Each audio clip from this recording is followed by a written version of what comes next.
नमस्कार शेतकरी मित्रांनो, मी ज्ञानेश्वर फुके आपलं या व्हिडिओच्या माध्यमातून सर्व शेतकरी बांधवांचं स्वागत करतो। आपण आज एका अशा यंत्राबद्दल माहिती घेणार आहोत की बिना बैलाचा वखर असं आपण या यंत्राला म्हणू शकतो।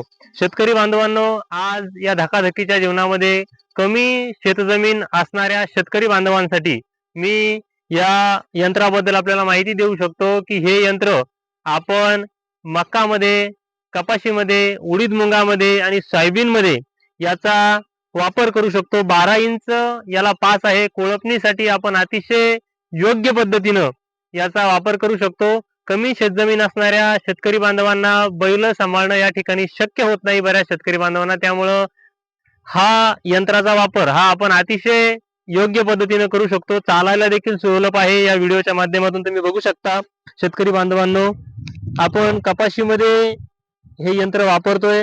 असंच याला तुम्ही बघू शकता शेतकरी बांधवांनो, 12 इंच पास आहे।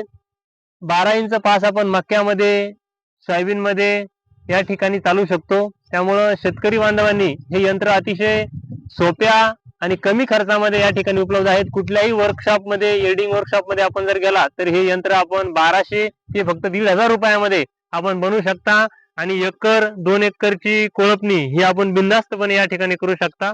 धन्यवाद।